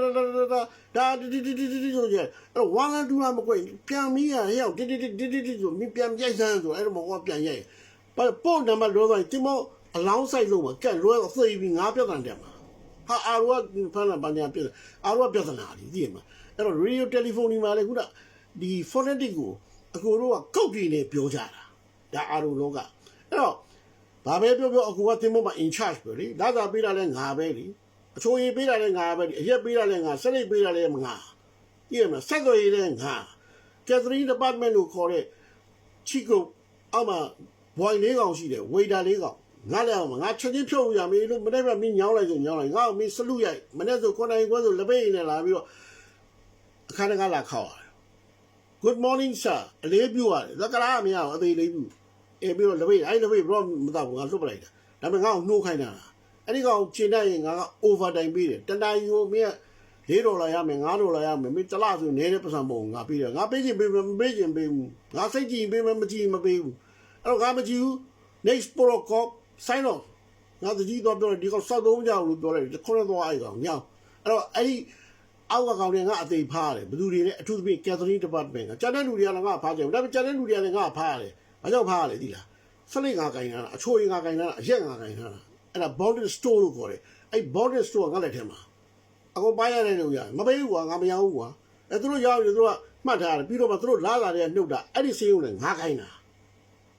ဆက်တော့တင်မိုးကြီးဘယ်သွားမလဲဘယ်ကိုလာမယ်ဘာကုန်းနေတယ်မလဲငါခိုင်းတာလားအဲ့တော့တကြီးကလည်းကြောက်တယ်တောင်းတိတ်ပြောရင်အဲ့တော့ငါတထင်းနဲ့ကြီးဆိုတကြီးကမှကလားကြီးကမဖင်ကိုရမ်းနေအဲ့သူ့မိမကိုခန်းနဲ့ထည့်ထားတယ်ကလားလေးထိုးအဲ့မှာတခုရှိတာအဲ့မိမိကြောင့်ငါတိသွားတာအဲ့ငါအိန္ဒိယကျောင်းတွေဘာညာပြောပြတယ်ဗောအဲ့ဒါလည်းဖြတ်ပြောအောင်ပဲအခုတော့ကိုငယ်တော့ကွာတူတာဆွဲဆုံးလို့ရှိရမဂ္ဂဇင်းဒေါက်တာတင်ထူးဦးတဲ့ငါကောင်းမှတ်မိတယ်အဲ့ဒေါက်တာတင်ထူးရဲ့တမီးကိုအခုယူလိုက်တာဗောဟိုဒါလေတရှိမစိုးတတ်တဲ့ဇော်ဝင်းထုရဲ့သားဦးကြောင်ကြားလေးယူလိုက်တာဒေါက်တာတင်ထူးရဲ့တမီးအခုသိသလားဒေါက်တာတင်ထူးကတကယ်တော့လားအကိုတို့မျက်လုံးဖွင့်ပေးတဲ့အထက်မှာသူထိတ်ဆုံးအောင်ပါဒေါက်တာတင်တူရဲ့မဂ္ဂဇင်းကို88ပြောအဝေးကြီးတော့ကိုပြောတာ80ကျော်ခုနှစ်80နီးပါးလောက်အဲ့မှာရေးတာ Roswell Pearson Bermuda Triangle Bermuda Triangle Roswell Pearson ဆိုတာ New Mexico မှာဖြစ်တယ်ဇလားတဲ့မှာဂျိုသားတွေပြောအခုအဲ့ Roswell ရဲ့အကြောင်းကို Donald Trump လက်ထက်မှာအဲ့ဒီ final ကူမှထုတ်ပြောတာကြားလာပြီအဲ့ဒါကိုသိဒေါက်တာတင်ထူးဦးကြောင့်ကိုသိတာအဲ့ဒီ Bermuda Triangle ဆိုလဲအခုသိကြားလာပြီအဲ့ဒီချိန်မှာအဲ့ဒီဘာခေါ်လဲမိမိကပြောတာအဲ့ဒီ Captain မိန်းကအများကြီးတော့မနဲ့ဆိုသူရဲ့သူ့ချစ်ပင်ကြီးကမိန်းမရဲ့အများကြီးရောက်လာတယ်ဟဲ့နင်ဒီဆောင်ဖတ်ပါလားတဲ့ဆိုတဲ့အဲ့ဒါ Chariot of the Gods ဖျားသခင်တို့ရဲ့စစ်မင်းများဟာ Chariot ငါမှတ်ထားလို့နင်းနဲ့ဥသာဖြစ်ရင်နောက်တနေ့ကငါဝယ်ပေးမယ်တဲ့သူကအမေသူက okay ဝယ်လိုက်ပေါ့ငါကဘာမှမသိဘူးအဲ့ဒါရေးတာလေဘယ်သူမှလည်းမသိဘူးအဲ့ဒါနောက်မှအကိုသိတာဘယ်သူရေးတယ်ဆို Asian Alien လို့ခေါ်တဲ့ရှေးဟောင်းဒီဂျိုသား theory ဆိုပြီးထွက်လာတယ်မလားအဲ့ဒီရဲ့လူကြီးရဲ့အဲ့ဒီ Eric von Braun Switzerland လူမျိုးသူကအခုဒုတိယလုံးဝပွတ်တော့သွားတယ်အခုရဲ့အလင်းนี่အကောင်လုံးပွင့်သွားသူ့ကြောင့်ပွင့်တာပထမဆုံးပွင့်တာဒေါက်တာတင်ထူးကြောင့်ပွင့်တာဒါရိုးတိုးရိတ်တိတ်ပဲရေးနိုင်တာဒေါက်တာတင်ထူးက Roswell ဖြစ်ကြောင်းဖြစ်ရဆန်းကိုဘာသာပြန်တယ်Bermuda Triangle ကြောင်းနည်းနည်းပါးပါးသူသိတာဒီဘာသာပြန်ပြီးရေးတလောက်ပဲဒါပေမဲ့အဲ့ဒီ Eric von Braun ဆိုတဲ့ Switzerland ကဆိုင်သိသွားပြီသူသိသွားတယ်ဆုံးသွားဟိုတလုံးလေးရပဲဆုံးသွားတာဒါသူရေးခဲ့တဲ့ Chariots of the Gods ဆိုတာအဲ့ဖတ်ပြီးတော့အဲ့ဒီမှာလုံးဝပွင့်တယ်နောက်တော့မှအဲ့ဒီ Asian Alien India ထွက်လာတာနောက်ပိုင်းမှာ History Channel ကနေအဲ့ဒါတွေကကြာပြီလုံးဝနှစ်20အခုပြောတာလုံးဝ30ကျော်ကပြောတာ35နှစ်လောက်ကပြောတာအဲ့တော့အဲ့ဒီဘောမှာသူကပြောတယ် Captain Bobo က Chief Mate နဲ့ဝင်လာ Chief Officer နဲ့ရောက်လာသူအစ်စ်နေကိုရောက်လာဘာလို့ကဘာပတ်တဲ့တင်မောမှာသူ့မပေးဘူး Chief Mate ပဲပေးတယ် Captain ပဲပေးမလဲကြည့်မလားအဲ့တော့သူစင်ကာပူကပို့ကယ်ပြီးမကားလို့ဘယ်မှာပဲဘာဖြစ်ဖြစ်မရကဘာပတ်တဲ့တင်မောမှာသူကဘာပတ်နေတယ်ဒီတင်မောတွေဆောင်းကြည့်မှာ hash 5ပေါင်းနဲ့တန်ချိန်တောင်းကျော်တွေတည်ရမှာဘယ်ပေးမလဲတောင်းတော့အဲ့တော့သူ့အကြောင်းပြီးတော့ပြန်ဆက်မယ်သူ့အကြောင်းအဲ့အခုပြောတယ်ဘို့တော့ပောက်ရမလို့နေလက်ပါဦးဘာလို့မှလည်းဘာညာပေါ့သူကဟောက်တယ်ကိုဟဲ့ဟောပါရောကြည့်မှာသူထင်းဖို့ကောင်ချစ်ဖို့လည်းကောင်းတယ်ကြည့်မှာတက်ပါလေဘိုးလိုတွေလည်းတော်ကောင်းတယ်တော်ကောင်းတယ်ဒါပေမဲ့သူ့ရဲ့ခုနပြောတဲ့ဝိနာကန်နာဗီဇစေကမပြောက်ဘာမပြောက်တာလဲဆိုအဲ့အချောက်ပေါ့တော့ဘို့မားမင်းအတန်သေးသေးကြားတယ်ဒါပေမဲ့အခုဘာမှမပြောမသိကြအောင်ဆောင်ပြောမကောင်းဘူးအဲ့ဒါအခုကလည်းဖြစ်ချင်တော့ဘဝမှာအသွားကြီးလုံးနေအဖက်ချင်လုံးနေအောင်ရောက်တယ်တင်မောသားလောကမှာဘယ်ကိုသွားမှာလဲ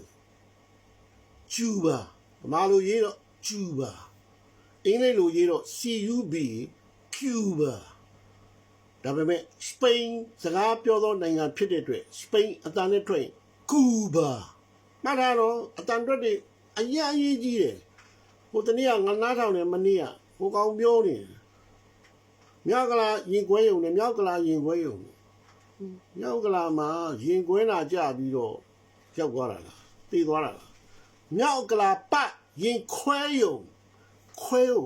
ရင်ခွဲယုံမြောက်ကလာကိုပေါ့မြောက်ကလာပေါ့မြောက်ကလာရင်ခွဲယုံမြောက်ကလာရင်ခွဲယုံမြောက်ကလာပတ်ရင်ခွဲယုံမှာပြဿနာတက်တယ်မလားဟိုမှာ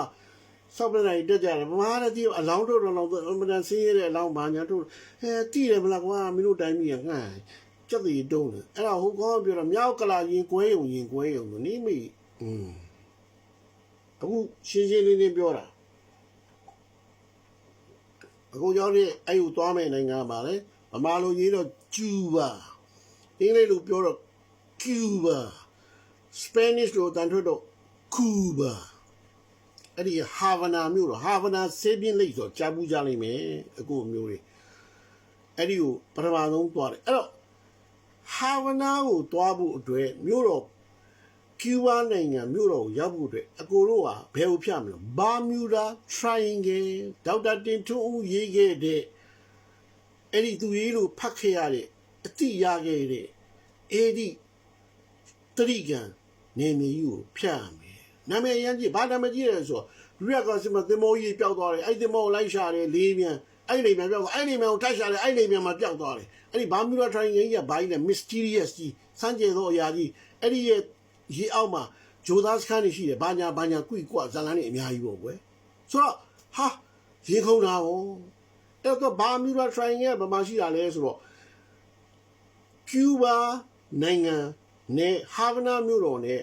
အမေရိကန်ပြည်ထောင်စုဖလော်ရီဒါနဲ့ကမိုင်တရားကျော်102မိုင်လားမသိဘူးအဲ့လောက်ပဲဝေးတယ်ဟိုတလောကတော့ဒိုင်ယာနာဆိုတော့အဲ့ဒီရုပ်ရှင်ကြီးကြည့်လိုက်ရသေးတယ်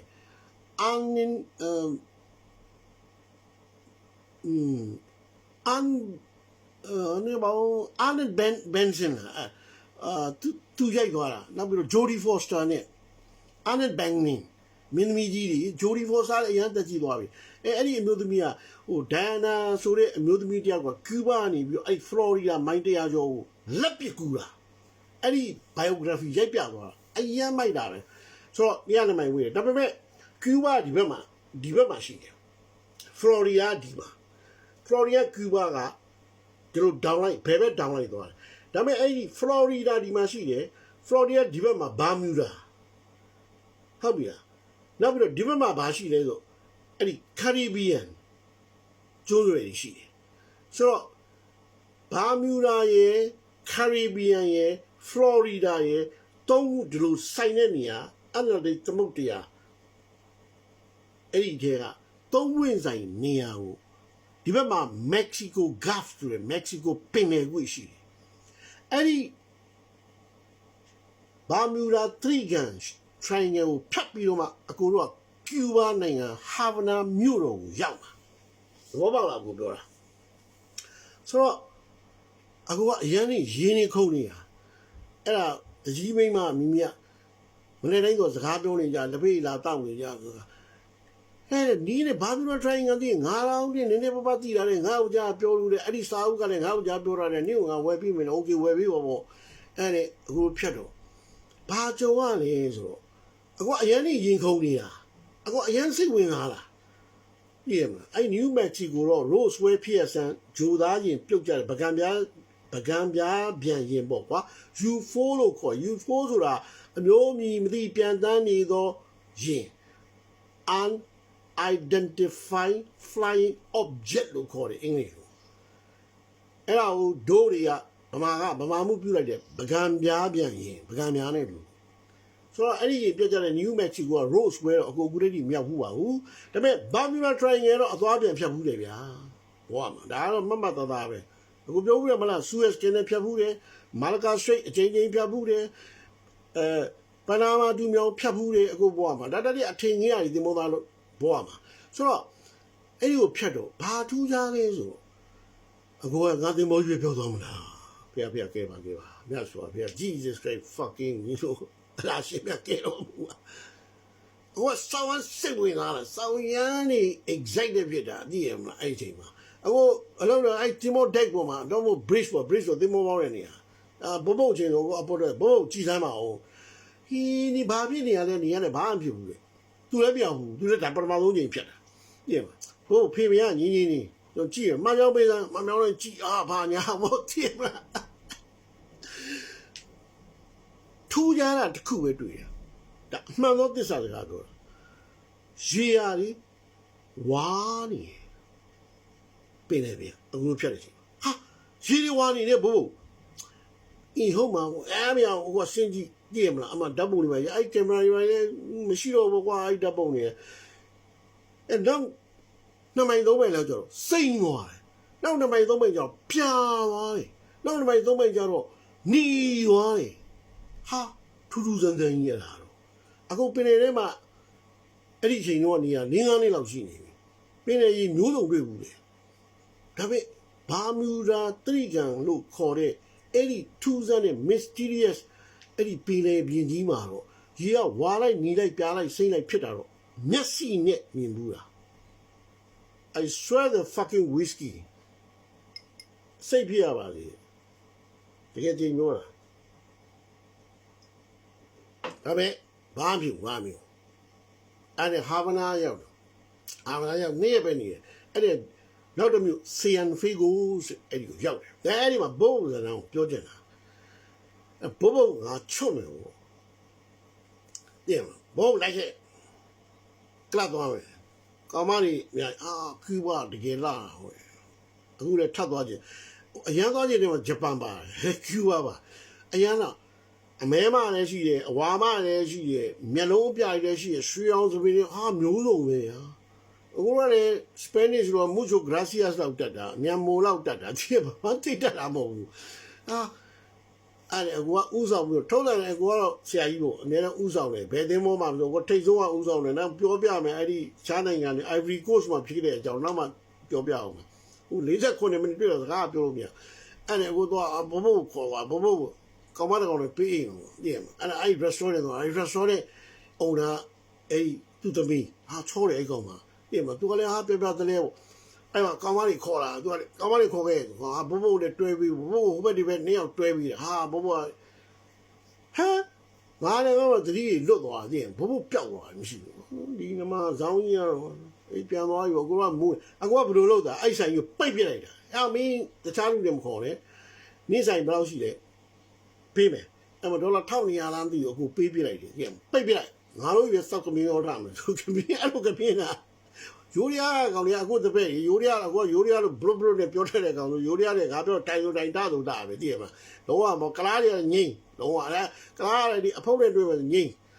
အဲ့ဒီညာတော့အကူကတော့မောမောပမနဲ့စီစဉ်ပေးပါညာဖြစ်ပြီးတော့အကူကတော့အဲ့ဒီပိုင်ရှင်သမီးနဲ့ restaurant ပိုင်ရှင်သမီးနဲ့ပါသွားတယ်ဟိုအဲ့ညာသူ့အိမ်ပါသွားတယ်ဒါတော့လိုက်တာဒါပေမဲ့ကိုပြောချင်တာဘုံဇလန်းကိုပြောချင်တာဘုံကခိဖို့ပြန်အောင်နောက်နေ့ကျတော့အကူကမေးတယ်ဘောမရောက်တော့မဟုတ်ရဲ့မူးသွားတယ်အဲ့နဲ့အိမ်ပြန်လာအဲ့နဲ့နေမတိတ်မကြဘူးတည်မှာနောက်တည့်မှာတကြီးကဖိနေနဲ့တက်လာဆိုရ we got a problem what the fuck bro no we have a big fucking problem okay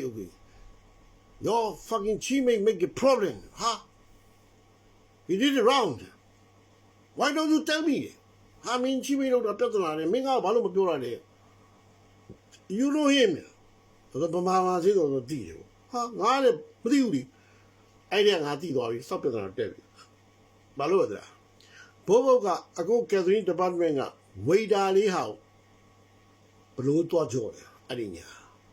Yuriari. Cannon Wabi. But Wabalu Paujawa and the Emma. Boy. Well, pay am. ဖြုတ်တာကိုအဲ့ဒီကနေကျူးကနေပြန်လာဂျပန်ရောက်မှသူ့ဖြုတ်ချပလိုက်တာဆိုင်းတော့ပြန်ပို့လိုက်ဘိုးဘိုးတို့ကလည်းအဲ့လိုအဲ့တော့အခုကသူ့အဖြစ်ပြောတာမဟုတ်ဘူးနော်အခုတိတာတော့အခုတည်သွားပြီလားရှင်လားတော့ကိုမသိဘူးသူကစမ်းကြောင်းမှာလုံငယ်နဲ့10နှစ်လောက်ကတိတာတော့သူဖုန်းကြီးဝတ်သွားတယ်ကြားတယ်မသိဘူးသူ့ရဲ့အချောက်ယောဂပျောက်သွားလားမပျောက်သွားလားအခုသူကမရအခုပြောချင်တဲ့ point အဲ့ဒါကိုပြောချင်တာအောက်ကမင်းမလို့အဲ့လိုသူကမရ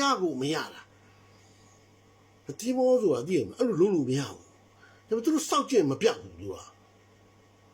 ဒါ तू ကတော့ချိမိတ်နော်မလောက်ပါနဲ့လို့ပြောတယ်အခုတောက်တော့မသူ့เจ้าတီးလို့ကြိုပြောတာမရဘူးဗျာပြန်အဲ့တော့ကိုလည်းမျက်နှာပြက်တာပေါ့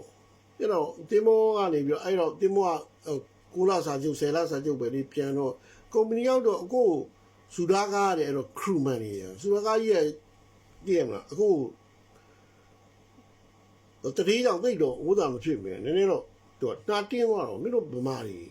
အဲ့လိုလုပ်တယ်ဟုတ်လားငါဘယ်လိုသိမှာလဲကွာမင်းရဒါကတော့ဗမာတွေတရုတ်တွေကလားမှမဟုတ်ဒါငါလည်းမသိဘူးအဲ့လိုပြောတာမကွာအကောသိတယ်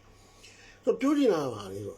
လူတွေဟာသူတို့ရဲ့မျိုးရိုးဗီဇဇရိုက်အကျင့်ဇရိုက်သူတို့ရဲ့ character ပေါ့သူတို့ရဲ့ habit ပေါ့သူတို့ရဲ့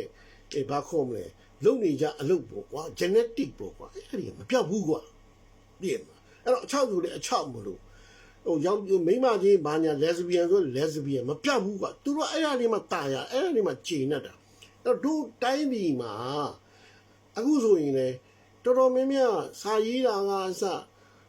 အခုအလွဲတွေပေါ့ကွာအများကြီးပဲစကလုံးအတန်တွက်တွေကဒါတွေကအကျင့်စရိုက်တွေဖြစ်သွားတယ်သူကအကျင့်စရိုက်ဆိုတာကနောက်တစ်ခုကမွေးရပါမဟုတ်ဘဲနဲ့ဆိုရင် तू ကမှန်မှန်ပြုလုပ်ခြင်းတဲ့အကျင့်ဆိုတာအကျင့်စရိုက်ဆိုတာမှန်မှန်ပြုဒါကိုပဲအမြဲတမ်းလုပ်နေတဲ့အတွက် तू ကဘာဖြစ်သွားလဲမှန်တာလေလိန်တဲ့ဥစ္စာလည်းမှန်တယ်လို့ဖြစ်တယ်မှန်တဲ့ဟာလည်းမှားတယ်လို့ဖြစ်တယ်အခုရုပ်ရှင်လောကကြီးကအဲ့ဒါလိုဖြစ်တာဂီတလောကကြီးကတော့မှန်မှန်လိန်နေကြတာအကျင့်တွေလုပ်ကြတာအကျင့်လို့တော့နောက်ပိုင်းလူတွေကဒါတွေကိုပဲအမှန်ကြီးလို့သူကထင်သွားကြအောင်အဲ့တော့ဟစ်လာပြောဆိုပေါ့လိန်နဲ့တို့တွေကကြီးကြီးကြီးတဲ့လိန်လားဆိုတော့မလိန်တတ်ဘူးအဲ့တော့ဟိုတစားဒီတို့နဲ့လိန်ရအောင်လိန်ရရှုပ်ကုန်ဝန်စံတန်းနေအတန်တွက်တွေမှားတာဒီစလုံးပေါင်းတွေမှားတာဒီရေးတာသားတာဒီအခုဆိုရင်မှားမှကြောက်လို့အခုဒီနေ့ရေးတဲ့ဥစ္စာတော့နည်းနည်းမှလို့နည်းပြန်ချက်ချင်းပြန်လာအောင်ဒါပေမဲ့အခုတော့ Facebook မှာရေးတော့အခုကဘာလစ်နဲ့ရေးပြီးတင်တယ်မလားကွန်ပျူတာနဲ့ရေးတာဟုတ်ကွာ Facebook မှာကျတော့ပြဿနာမရှိဘူးဥမာအောက်ကမြင်နေပဲပို့တယ်ဒါပေမဲ့အဲ့ဒီကွန်ပျူတာနဲ့အခုဖတ်ရင်ပေါ့နော်တယ်လီဖုန်းလည်းမပေါ်ဘူးထင်တယ်Telegram မှာဆိုရင်အောက်ကမြင်နေပဲတိတ်မပေါ်ဘူးသူကဥမာတို့လိုရေးရင်တာဝန်မှုလုံးတင်အချောင်းငင်အောက်ကမြင်ဒို့ပေါ့နော်အဲ့မှာတို့ပေါ့နော်အဲ့မှာထွက်တော့ဒို့လို့ထွက်ရတာပေါ့နော်အဲ့မှာအောက်ကမြင်ပြုတ်နေတယ်အဲ့ဒါမျိုးလို့ရှိရင် sorry ဗျအဲ့ဒါတော့မတတ်နဲ့အမှားတော့အခုကြီးတာမမောင်သိရမလားအခုအရန်ဒီဆိုင်အရန်ကြောက်တယ်စလုံးမောင်းမှာသိရမလားဟိုတရားဝဲကြတော့ကိုယ့်ရဲ့အားနည်းချက်ဖြစ်မယ်ကိုမတတ်လို့ဟုတ်လားကိုမသိလို့ဟိုSenate construction တွေမကောင်းမားလိမ့်မယ်ဒါပေမဲ့စလုံးမောင်းမားလို့မရဘူးအဲ့တော့အခုလူတွေကဟိုတလောဆိုမျိုးသမီးတယောက်လာရေးတယ်ရေးတော့ဘာလဲပေါ့မရှင်းပါလို့ဘာပြောမှမရှင်းပါလို့ရေးတော့ तू ကပြန်ရေးတယ်ဒါရေးထားတာလေမအဲ့ဒီအဒါရေးထားတာကိုပဲမရှင်းပါလို့ပြောတော့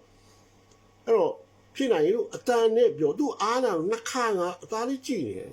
အားနာလို့အတန်ဖိုင်နဲ့ပြောပါလားကအတန်ဖိုင်နဲ့ပြောလို့ဘာလို့ဆိုလို့လား तू လိန်မြန်ပြတော့လိန်မြန်ကြောင်ပြောတာတင်ဘာပြောမှမသိဘူးပြောအဲ့တော့ तू အမေဘုံတိုင်းနဲ့မြန်မာမဟုတ်ဘူးလားတဲ့မြန်မာလိုမတက်ဘူးလားတဲ့ဘာလားညာလားပြောဖေလိုကငါစောင်းဒေါ်လာတွေပြောအတန်ဖိုင်နဲ့ကောက်တုတ်တယ်ဟဲ့နင့်ကိုနှစ်ခါငါမီးတယ်နင်ကလာစကားပြောရင်ဗမာလိုပြောရင်ဗမာစာကိုမှတ်အောင်ရိုက်ပြီးမှပြောနင်ရိုက်ထားတာနင်ပြန်ကြည့်ဆိုပြန်ဖတ်ပြလိုက်တယ်သူပထမရင်ပြပြောရေးရတယ်မှားနေတယ်ငါပြန်ပြောဖြေတယ်ဟဲ့ဒုတိယချိန်ထပ်ပြောတယ်ထပ်မှားတယ်စပ်ပါလာလို့ငါဆယ်ရောငါ့စာလာမင်းနဲ့လီးပဲ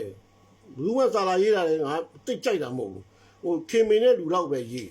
မကြိုက်ဘူးဟိုရေးရင်မှန်မှန်ကန်ကန်ရေးတိကျငါလူတယောက်ကိုရေးငါမှန်မှန်ကန်ကန်ရေးတယ် view တစ်ဆိုင်ရေးတယ် concentrate focus အပြည့်ထားတယ်ပုတ်ထိပုတ်မှ private ရိုက်တာတော့ခုငါပြောနေပုတ်ထိပုတ်မှအစားငါရိုက်တယ်ခွေးစားကွန်ပိ apostrophe open apostrophe close apostrophe အဲ့ဒါကစားငါရေးတယ်မရဘူးငါဒါမလုံးနဲ့တို့ကဝမ်းဝေးသမားစီကံရှိရမယ်ကိုစာပေကိုလူမျိုးကိုတိုင်းကြီးမင်းတို့ကလီးတယ်မှာဗမာသာရေးတာငါပြောလိုက်ရမှာအဲ့ဒီကောင်မလေးငါဆော့တော့တောင်းမှရှာပါလေသူမသိပါဘူးတို့ဘာကြမ်းမဟုတ်တို့ဖေးကားလိုက်ဒီလားမပြောနဲ့မင်းမလားမငါ့ကိုရေးတယ်တခါငါဝန်နေပေးတယ်မှားနေဟိုဘာမှရေးတာနားမလည်ဘူးလို့ပ ပြန်ရေးပါအောင်လို့ဘာပြောချင်တာလဲဒုတိယချိန်ပြောတယ်မရဘူးတတိယချိန်ကငါဒေါသဖြစ်ပြီနှစ်ချိန်လောက်ဆိုသဘောပေါက်ဘောကပြန်ဖတ်တော့ကွာအလုံးလုံးတွေပါဖိခါနေပဲလာဖိစင်းတယ်လာမပြောနဲ့မင်းငါ့ကိုစာရိုက်တာမင်းလာငါ့ကိုရိုက်တယ်ငါလိုကောင်ရိုက်တာမင်းကိုတောင်းတောင်ညာဟိုဒလကောင်သွားရိုက်လိုက်ဟုတ်ပြီလားဒလကောင်တော့ပြဿနာမရှိဘူးငါလာမရိုက်နဲ့ငါလာရိုက်မမကန်ကန်ရိုက်ပုတ်တိပုတ်မမပိုင်တော့ငါတောင်ခွတ်လို့တယ်ဒါပေမဲ့ဘာကိုဆိုလိုမှန်းကိုမသိတာဆိုလိုရင်းကိုနားမလဲတာအဲ့တော့ညံ့ကိုညံ့တာတို့တိုင်းပြည်အဟွာတွေအဟွာမတွေတောက်တော့ငါနိုင်ငံမှာနှစ်40နီးပါးနေစပတ်ငါဘာသာကမင်းဂျွန်းပြင်းနေအောင်ပြောလို့ရတယ်ဗမာစာကိုဂျွန်းပြင်းနေအောင်ရေးလို့ရတယ်လုံးဝမှန်ရမယ်အရင်တော့ဖြစ်တယ်မင်းတို့ကောင်နေတိုင်းပြည်ပြက်တာလည်းမပြောနဲ့ဖာနိုင်ငံပြက်တာလည်းမပြောနဲ့ကွာမင်းတို့ကိုယ်တိုက်ကကိုယ်တိုင်းပြည်ရဲ့စာပေကိုယ်တိုင်းပြည်ရဲ့ရင်ကြီးမှုကိုယ်တိုင်းပြည်ရဲ့ရာဇဝင်မင်းတို့တန်မိုးမတော်ရာဇဝင်သီးတော့ဘာလို့ရမှာလဲဟုတ်ပါတယ်မမတော့မလို့ရပါဘူးလုံးလို့မရပါဘူးဒါပေမဲ့သိထားတော့ပြောလို့ရအခုသိထားလို့ပြောလို့ရမသိထားတော့ပြောဆက်ခံမှာပေါ့ကောင်းပါမင်းကမရိုက်နဲ့လို့ပြောတာငါသေချာသိလို့ပြောတာစဖတ်လို့သိတာငါတော့ကောင်းပါချင်းငါလည်းအလောင်းဖျားသားတော့လည်းမဟုတ်ဘူးမင်းလုံးမင်းနဲ့လည်းမျိုးမတော်သီဝမင်းနဲ့ဟိုညီကိုမတော်အဲ့ဒါပေမဲ့သီဝမင်းမျိုးဆက်နဲ့တော့တွေ့ဘူးတယ်ဆိုအခုပြောဘူးတယ်အတူနေဘူးတယ်ဒါအမှန်တိုင်းပြောတာလေကွာဟုတ်လားဒီဒေါ်စုခင်เจ้าကခဏခဏပြောတယ်သူသမီးတယောက်မတူးမတယောက်ပဲကြံတယ်ကိုစန်နီသေးပြီးကိုအောင်ခင်သေးပြီးနောက်နှစ်ယောက်လည်းသေးပြီးချင်းတယ်ကိုအောင်ခင်ကအရင်ရင်းတာဒါသီဝမင်းမြင့်အရင်ကြီးယူတာဒါပေမဲ့ခုနပြောသူစောက်သုံးမကြတာစောက်သုံးမကြတာပဲကွာမင်းစောက်သုံးမကြတာယူမင်းရိုက်မယ်ဆိုမင်းငါတို့ကသိတဲ့လူကပြောနေတာလေအဲ့ဒါကိုမင်းကဘာဖြစ်ရမ်းပြီးတော့ဟိုဓာကြီးကိုမကောင်းတာအောင်ရိုက်မှာတော့ဘာမှလည်းအထိပဲဘာလို့ရင်းချင်းနေရိုက်မှာတော့ငါပြောတာအခုအဲ့ဒါကိုတိမ်ပေါင်း1000ကုန်ပြီးတော့3သိန်းကုန်ပြီးတော့ဟိုသူကငါးကားရိုက်ဦးမှာငါကရမနိုင်ငါဆိုင်နိုင်ရိုက်မယ်ပေါ့ဒါဆို series ထုတ်လိုက်ပေါ့ကွာမင်းကျန်စစ်သားမင်း series ထုတ်တာဟိုခွေးမင်းလူမျိုးအဲ့ဒီကောင်ရိုက်တယ်ကျန်စစ်သားမင်းကဘာဖြစ်လဲဟိုမိန်းမ4ယောက်နဲ့ယူတဲ့အကောင်ဖြစ်သွားမိန်းမရှုပ်တဲ့အကောင်ဖြစ်ကျန်စစ်သားမင်းကအဲ့ခွေးမင်းလူမျိုးလို့ဒါနာဘူးကြီးဖြစ်သွားတယ်မင်းတို့လည်းလာအောင်ပါအဲ့ဒါမျိုးတော့ငါမျိုးလားမင်းတို့စောက်ရည်ချင်းကိုယ့်ကိုလည်းသိကြအောင်ဆွေစင်တိုက်တယ်ငါပြောမယ်အဲ့ခေါင်းပြူမကြီးဖေလို့မကြီးတတ်တယ်လို့လည်းသိရမှာမလုပ်နဲ့အဲ့ဒါမျိုးတွေမင်းတို့လုံးမှာဗမာရာဇဝင်ကပို့ပြက်မယ်ဗမာပြည်ကပို့ပြီးစောက်မြင်ကြမယ်သိရမလားဟိုမလိုမုန်းသားလုံးရှိတဲ့လူတွေပို့ပြောရဖြစ်မယ်ငါပြောတာရှင်းရှင်းလေးအခုဟိုသမရာကြီးမင်းဦးမင်းအောင်လေသူမှကြိုးစားတာအခုအိန္ဒိယသွားအိန္ဒိယနေပြီးတော့ဟဟလားဟိုဗာလဲဝိဇ္ဇာဖြတ်မယ်မိုးရီကိုဖြတ်မယ်မိုးရီကနေမန္တလေးဖြတ်မန္တလေးကနေပြီးတော့နေပြီးတော့နဲ့ဘကိုကနေပြီးတော့ယူရီးယားဘန်ကောက်သူတို့အချိတ်ဘန်ကောက်တော့မဟုတ်ပါဘူးဗာလဲမဲဆောက်အဲ့ဒီကိုဖြတ်မယ်အဲ့ဒီမှာကားလမ်းနေအခုစောက်မယ်အကုန်သွေးကြီးတွေအခုစာချုပ်ချုပ်မယ်ရှေ့ကတမနာကြီးဦးမင်းတော်ကနေမင်းတို့ကောင်းကောင်းမတိုင်းမီကိုခါတဲ့ဘလို့ကြီးကြီးမြင့်မြအောင်ဘလို့တွေအစင်ပြောင်လုပ်နေရမင်းတို့ကတိုင်းမီကိုမင်းတို့ကဘာလုပ်မှာမင်းတို့တွေကတာကူးတွေပါကွာမင်းတို့ဟိုမှာရှောက်လမ်းမမော်ဆွေစင်တိုက်ကစမင်းတို့နေတိုးဆိုပါလေပြခိုင်အဲ့ဒီကောင်ဟိုမောင်ဘိုးတော်ဦးဝိုင်းလုံးမှာဘိုးတော်ဦးဝိုင်းကဘာလုပ်ခဲ့တာလဲသူတို့ရခိုင်ကဟိုစားတွေသူမမင်းပြူမမှန်ပြောမင်းကုန်းခေါင်းလောက်လုပ်ခဲ့တာမအေးလို့မမဘူးငါဒါဟိုဒါကြသူအမှန်ပဲလေအနေတို့ဖင်ခံအောင်ပဲတေးရိုးတော့တေးရိုးပဲမင်းသွားမလုပ်နဲ့အဲ့ဒါမျိုးဒါကြသူနေသွားမလုပ်နဲ့အဲ့ဒါမလုပ်ကောင်းတာလေမင်းအဲ့ဒါကိုသူကဘိုးတော်ဦးဝိုင်းလုံးမှာလေဘိုးတော်ဦးဝိုင်းရခိုင်ကိုဖင်လို့အသေးလို့ရတာကြောက်ပါလေအဲ့တော့မင်းတို့ဟာတွေကစောက်တော်တွေကွာမင်းတို့လုံးမှာနည်းနည်းပါးလေးစဉ်းစားကြအောင်တတ်တော်နတ်တော်နဲ့မင်းတို့လှုပ်တော့မှဟိုတမနာကြီးကဦးမင်းအောင်ကတိုင်းပြည်ကောင်းဘာညာဦးမင်းအောင်လည်းလှုပ်နေတဲ့အချိန်မှာမင်းတို့ကအနောက်ကနေပြီးတော့မင်းတို့ကတိုင်းပြည်ကိုဖျက်မှာလူမျိုးနာမည်ကိုဖျက်မှာငါသိတယ်မင်းတို့အကြောင်းမင်းတို့ကအငုံစိန်နေမင်းတို့ကတိုင်းပြည်ကိုစော်ကားခြင်းနေတဲ့ဟာတွေတတော်ဝါတွေတလိဆန်နေငင်ဟာတွေငါတဲ့ပြောတာဟိုမကောင်းတဲ့လို့ဖိတ်ခွေးနေမှာညာလို့ဟိုမင်းအောင်လည်းဟိုတည်မကောင်းတဲ့လို့အခုတည်မလားဆရာမ9ယောက်တဲ့ဟိုဖုန်းကြီးပါပါတယ်အခုစကိုင်းမှာတတ်ပလိုက်တာကြောင်းဖွင့်လို့တော့မညာနဲ့မင်းတို့ကောင်းတွေပြောရင်ကဒေါသတွေပြောတော့โอเคဟေးတို့ဘိုင်ဘိုင်တနိုင်လည်းပြောတော့မယ်